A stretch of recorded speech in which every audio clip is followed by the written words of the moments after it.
Thank you very much, everybody. And I've been briefed on the Florida State University, Tallahassee active shooting. I guess it's an active shooter. Fully briefed as to where we are right now. It's a shame. It's a horrible thing. Horrible that things like this take place. And we'll have more to say about it later. In the meantime, it's an honor to have the Prime Minister of Italy with us, Prime Minister Meloni, who's doing a fantastic job. I would say that she has taken Europe by storm and highly respected. Everybody loves her and respects her, and I can't say that about many people. And she's become a friend, and we really have a great relationship between Italy and ourselves. And we talked about trade. We talked about many, many things during our luncheon, and she'll be saying a few words, but she's a very special person, and it's nice to have you with us. Thank you very much. Thank you very much, Mr. President. Thank you for your warm welcome. Thank you for this occasion, which is aimed to strengthen our relation, our friendship that comes from very far. You know, today is April 17, and April 17 marks the anniversary of the agreement that allowed Cristoforo Colombo to make his trip. And I say to remember how ancient are our ties, but also to remind that we both share another fight, which is the fight against the woke and ideology that would like to erase our history. And as I know that we share lots of things on tackling illegal migration, on fighting against synthetic drugs. You know, Italy has been one of the nations that made a plan against fentanyl, for example. But we have been talking about many bilateral topics and things that we can do together, about defense, about economic, about economy, about space, about energy. Italy will have to increase its LNG imports, and also nuclear that we are trying to develop. I think there can be ways to work together, and the Italian enterprises will invest, as they've been doing for many years, as you know, in the next years, I think around 10 billions. That shows how interconnected our economies are. And that's very important, Mr. President. It's not only about Italy, it's about the entire Europe. The exchange between us is a very big one. Investments, trade, it's a topic that we are discussing in this week. But at the end of the day, look, somebody calls me, I was saying it before, such a Western nationalism. I don't know if it is the right word, but I know that when I speak about West, mainly I don't speak about a geographical space. I speak about a civilization. And I want to make that civilization stronger. So I think even if we have some problems, okay, between the two shores of the Atlantic, it is the time that we try to sit down and find solutions. So I want to thank President Trump for having accepted an invitation to pay an official visit to Rome in the near future, and consider a possibility in that occasion to meet also with Europe. The goal for me is to make the West great again. Okay? And I think we can do it together. We can. We will keep on work on that. I'm going to close. I want to say only, I'm proud of sitting here as Prime Minister of an Italy that today has a very good situation despite the difficulties, a stable country, reliable country, 1 million more jobs in the last 2 years and a half. Great. Inflation is going down, so you forgive me if I promote a bit my country, but you're a businessman and you understand me. So migration flows going down 60%. So we are trying to do our best, but I think we can do it even better together. Also on Ukraine, I will close.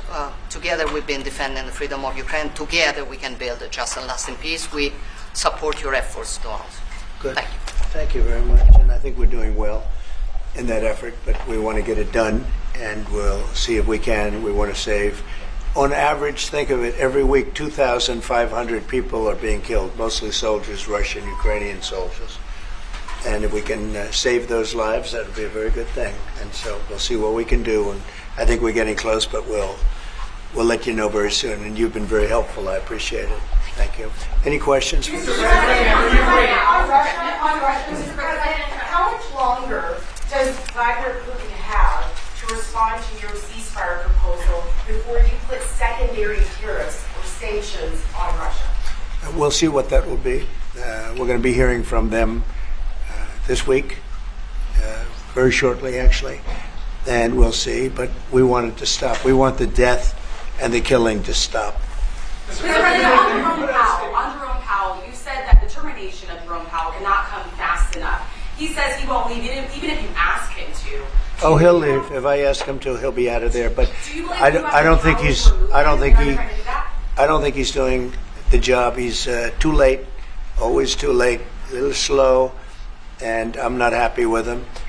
I let him know it, and if I want him out, he'll be out of there real fast, believe me. Yeah, go ahead. Go ahead, please. Question. Are you trying to remove him, Mr. President? Yeah, question? Mr. President, when you hit Judge Mosberg in a case against your administration, so the Constitution does not tolerate willful disobedience of judicial order. Do you agree with that statement? Well, you're going to have to speak to the lawyers. We have great lawyers. I can tell you this, we're doing a fantastic job of getting criminals out of this country who Biden allowed into the country. Hundreds of thousands of criminals, murderers and drug dealers. And I was elected because of the fact, I would say maybe that was the number one fact for a lot of reasons, the economy, a lot of things. But one of the primary reasons I was elected is because I said, I'm going to get the criminals that he allowed to come into our country so stupidly through open borders. I'm going to get them out. And I got a lot of votes, record-setting numbers of votes, as you know. We won everything. The popular vote, all 7 swing states, we won everything. And that's what the public wanted. That's what I'm doing. But you'll have to speak to the lawyers because it's up to them. Mr. President, what do you think of the proposal from France? Say it. What do you think of the proposal from France and UK of a peace mission in Ukraine with soldiers? And do you think that Italy should take part in it? Well, I think Italy will have to make that determination, but peace missions are always good with me. I'm okay with peace missions. Yeah, please. Mr. President, have you discussed what areas of cooperation and discussed with the Prime Minister vis-a-vis Italy and the United States and Europe and the United States? And on China? We discussed it very briefly. No, we're doing very well with negotiations, I think, with all countries. And Scott could tell you a little bit, but we are doing very well. We have a lot of countries that want to make a deal. Frankly, they want to make deals more than I do. Go ahead, Scott. Would you say something, please? Yeah, we've got a process in place. We're working on the big 15 economies first. We had a fantastic meeting with Japan yesterday. I believe they've been called with the EU already. And then we have South Korea coming in next week. And I believe India is also talking. That's moving very quickly. Go ahead. Ukraine's President Zelensky has said he has evidence that China is supplying weaponry or ammunition to Russia. Do you have any evidence along those lines? And also, he said we could see a minerals deal signed this week. Is that? Well, we have a minerals deal, which I guess is going to be signed on Thursday, Scott, next Thursday, soon. And I assume they're going to live up to the deal, so we'll see. But we have a deal on that. No, I have no comment on that. I have no idea. That's his statement, not mine. Mr. President, there were reports that the UAE waved off the Israeli attack on Iranian nuclear facilities. Can you comment on that? Is that accurate? And they say the attack is what? That you waved off an Israeli plan to attack Iranian nuclear facilities. I wouldn't say waved off. I'm not in a rush to do it because I think that Iran has a chance to have a great country and to live happily without death. And I'd like to see that. That's my first option. If there's a second option, I think it would be very bad for Iran. And I think Iran is wanting to talk. I hope they're wanting to talk. It's going to be very good for them if they do. And I'd like to see Iran thrive in the future, do fantastically well. I know the Iranian people, they're incredible people. always have been very smart, very energetic, very successful people. And I don't want to do anything that's going to hurt anybody. I really don't. But Iran can't have a nuclear weapon. It's, pretty simple. It's really simple. We're not looking to take their industry. We're not looking to take their land. All we're saying is you can't have a nuclear weapon. The deal that was made with Obama, that deal would have expired already. It was a terrible deal. It would have expired. And that gave them a clear path to a nuclear weapon. I wouldn't have accepted. That's why I terminated the deal. Number one, it was way too short. When countries are involved, you don't make short-term deals. These are countries with long lives. And I terminated that. And it was a great termination because it didn't allow us to do anything. Once it terminated, you know what the deal was. It was a terrible deal. Really, one of many terrible deals made by the U.S. But no, I'd like to see Iran thrive.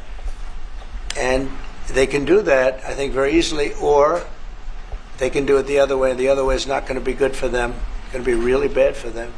What do you make of the Nvidia CEO going to China and that with trade officials there?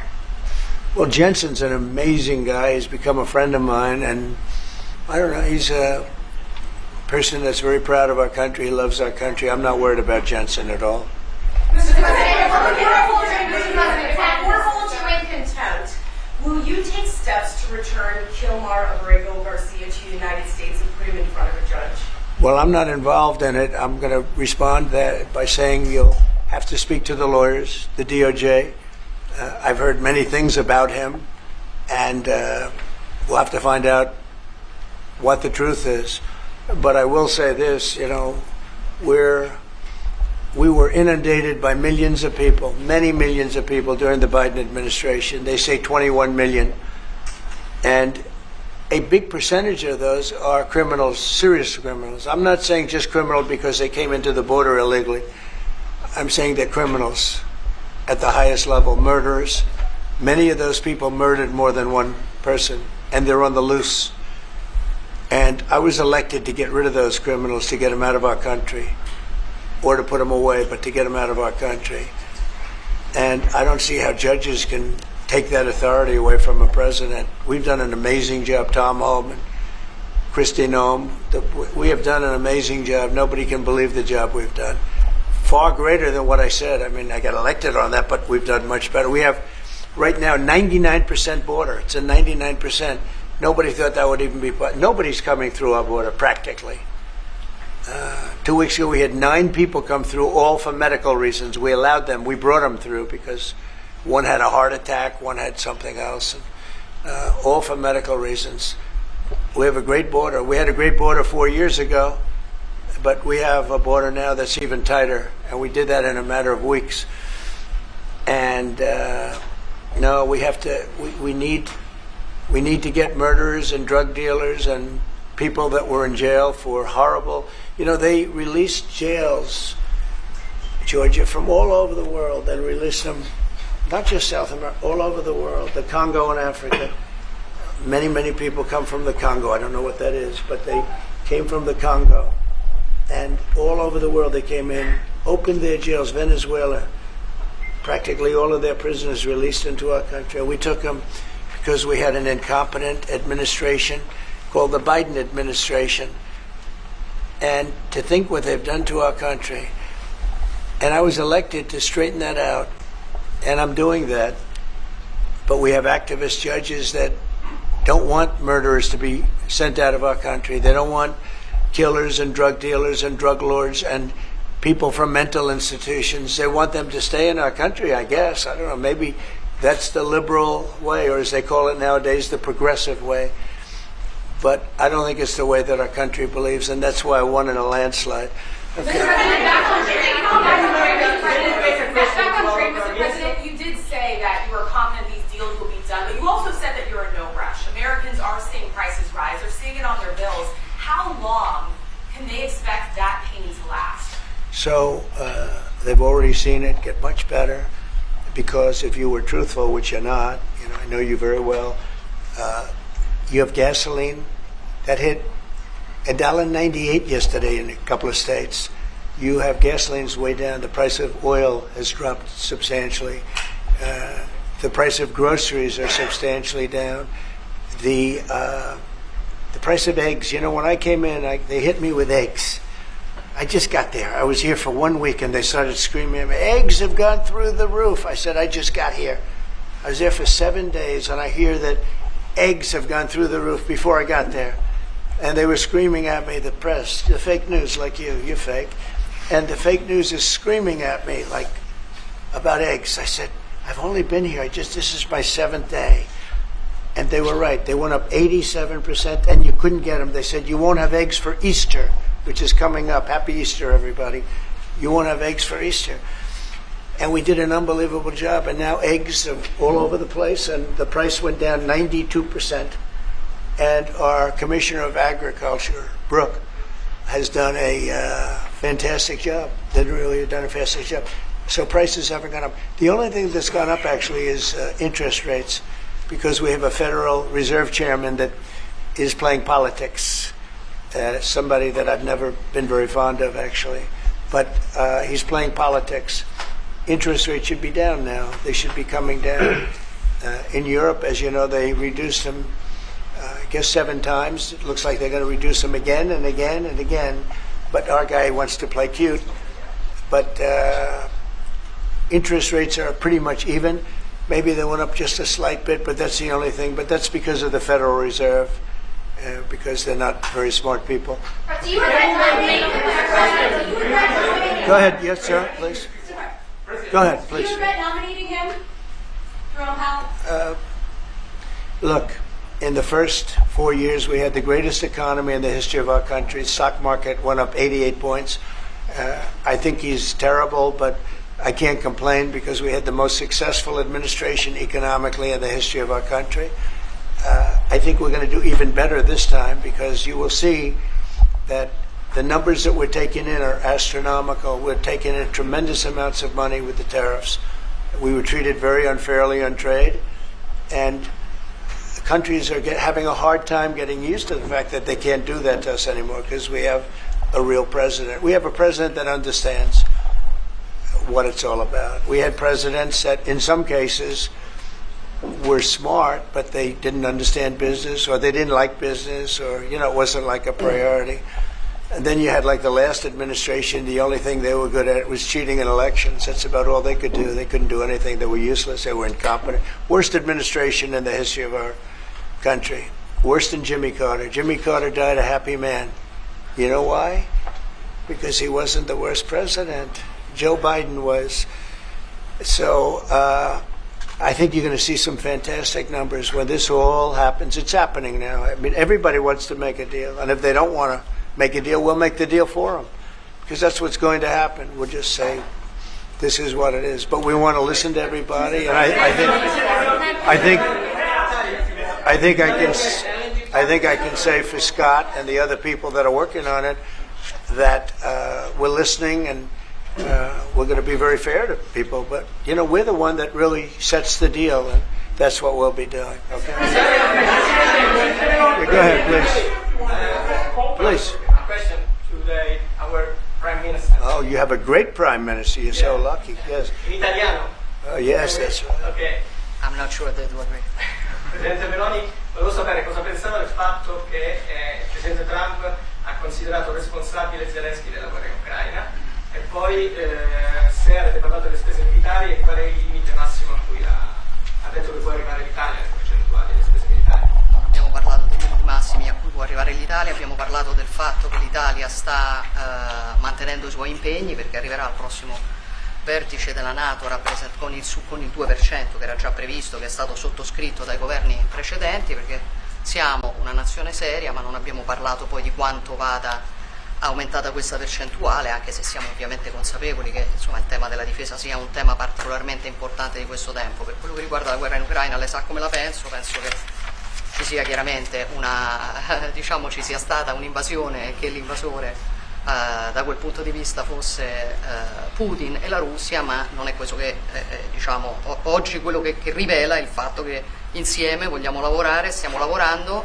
per cercare di arrivare in Ucraina a una pace che possa essere giusta e duratura. Penso che questi siano gli sforzi sui quali condividiamo il nostro lavoro, abbiamo condiviso anche oggi il nostro lavoro. That sounded absolutely. That was so beautiful. What the hell did you say? What did you say, please? No, I mean it sounded great. It was about. It was beautifully presented, but maybe I could hear what you said. Please go ahead. Yeah, Go ahead. it was about asking. Guys, Hold it, hold it. Have some respect, please. Thank you. No, wait. I want to hear what you said. Go ahead. Please. Prime Minister Meloni was asked what she thinks about the fact that President Trump holds Zelensky responsible for the war in Ukraine. And Prime Minister Meloni answered, "Well, we have." No, and also if you talked about the military spending, and the raising of the military spending, and the first thing Prime Minister Meloni said is that no, actually we didn't talk about the raise in military spending. Of course, Italy will keep its commitments with 2%, and then we will see, because we are absolutely aware of the fact that it is very important to Well, I will do defense that. is very wait, important. I will It's do very that. important. They've been asking if we decided another percentage about the defense spendings, NATO, and I said NATO. yes, NATO, and I said that Italy is reaching the 2% as it was already decided. We didn't speak about a specific other percentage, but we are aware of the fact that defense is important for the future, and we see what also the work that we are trying to do at the European level. And I don't hold Zelensky responsible, but I'm not exactly thrilled with the fact that war started. That was a war that would have never started if I were president. You'd have millions of people living right now that are dead. You'd have cities that would be open and thriving, and they'd have their beautiful turrets. Those turrets are the most beautiful in the world, but they're not with us any longer. They're smashed to smithereens, laying on the ground in a million pieces, getting hit by rockets, bombs, and bullets. And so I'm not happy with him, and I'm not happy with anybody involved. I think it's a war. I know it's a war. It didn't happen for 4 years. It was never close to happening. It was never even a thought. And I spoke to President Putin about it a lot. It was the apple of his eye, but there's no way he would have ever gone in if I were president. Now I'm trying to get him to stop because, as you know, Russia's a lot bigger. It's a bigger military force. And if you're smart, you don't go involved and get involved in wars that you can blame the man that was sitting in this seat. Biden, he didn't know what the hell was going on. But I can guarantee you that, and everybody agrees to it, if I were president, that war would have never taken place. I'm not blaming him. But what I am saying is that I wouldn't say he's done the greatest job. Okay? I'm not a big fan. I really am. I'm not a big fan. Go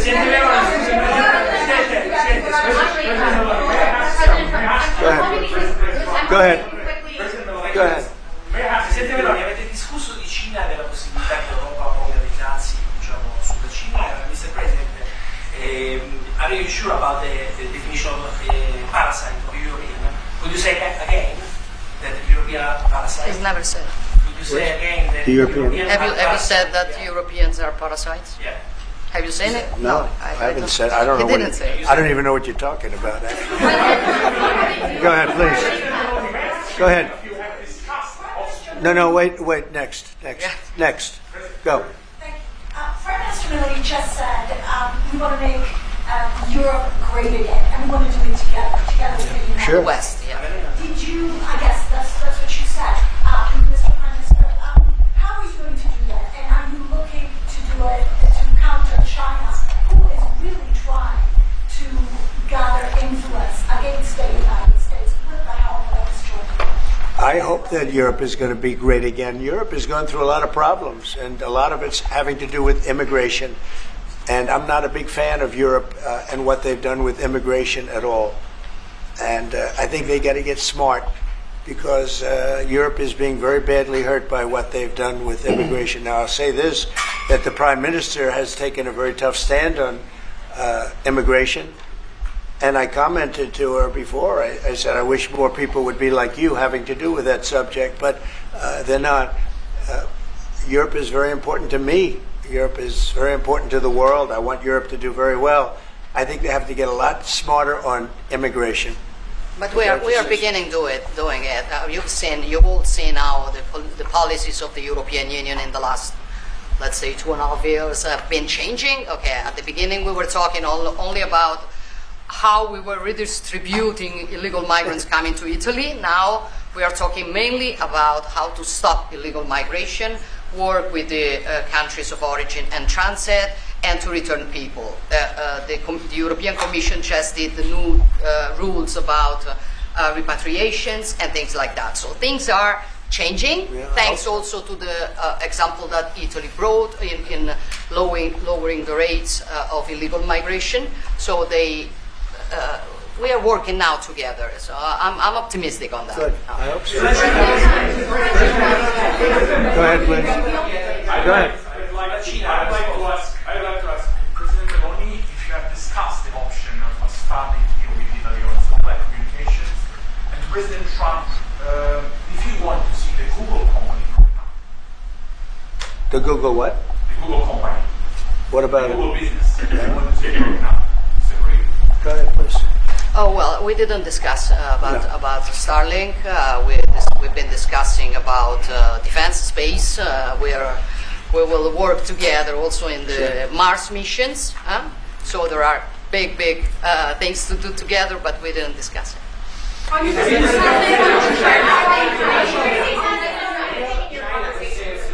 that changed your mind potentially about tariffs and what you plan to do going forward? No. Was there anything the Prime Minister said to you that changed your perspective? No, tariffs are making us rich. We were losing a lot of money under Biden, trillions of dollars, trillions on trade. And now that whole tide has turned. We're making a lot of money. We're taking in a lot of money. Don't forget, we're taking in 25% on cars, 25% on steel, 25% on aluminum, 10% baseline. We put penalties on China for sending us fentanyl. We put penalties on Mexico and Canada, 25% for allowing fentanyl and allowing the borders to be weak. Now we're taking in billions and billions of dollars while I sit here and talk to you. And we didn't take in anything before other than the tariffs that I put on previous to Biden, which were the tariffs I put on China, where we took in up until this point probably $700 billion. They were Trump tariffs. He tried to weaken them. He did everything he could. You know, he got paid money by China, right? The family got paid money. He did. And so I don't know, maybe that was the reason or maybe it wasn't. But he tried to weaken them, but he couldn't because there was so much money that his budgets, you know, they couldn't stand not doing it. But I took in the up till this point, my tariffs on China. Nobody ever took in 10 cents from China. No other president took in 10 cents. I took in more than $700 billion from China. So we're doing very well. I mean, our country's doing very well. They had a bad report today from one of the healthcare companies that had an impact on the stock market. But this isn't about that. This is really, we're building a base. We're building a country like no other. And again, I had the strongest economy in the history of our country by far, history of any country probably, but the history of our country in 4 years. And I think this has a chance to be much better. Can you just clarify on the mineral bill? Will that be signed here at the White House with Ukraine on Thursday? Will President Zelensky be coming here for that? I don't know exactly. I'm going to leave that to Scott. What do you think? Where would it be signed and when? Yeah, we're still working on the details. We're shooting for around April 26th. Is there any more detail that you could tell us about what's in that deal and how it came together? It's substantially what we'd agreed on previously, but the president was here. We had a memorandum of understanding. We went straight to the big deal, and I think it's an 80-page agreement, and that's what will be signed. President Trump, on rate cuts, can you clarify on rate cuts? Do you intend to seek Powell's firing if he doesn't change his stance on rate cuts? Or is that on the table? Or is it on Well, I think he should do the rate cuts because I think if Europe has done it, it puts us at a disadvantage to Europe. I mean, he plays right into their hands. So I think he should do the rate cuts. We don't have really inflation now. I just said the major things are going down. Oil is great.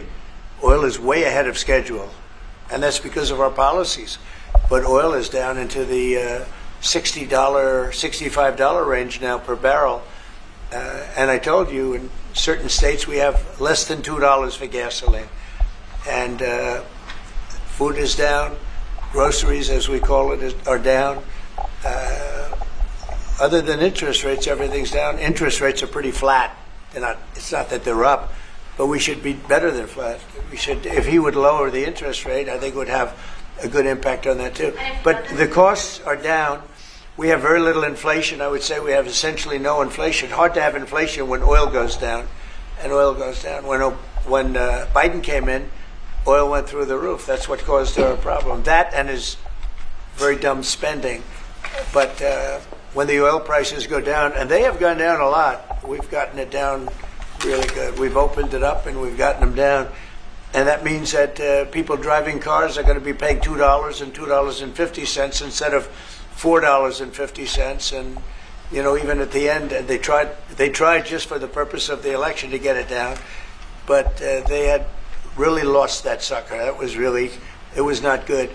But if they had won, oil right now would be at $7 or $8 because of their policy. And we're going to be at about $2. Could be even a little bit less than that. And you're starting to see it.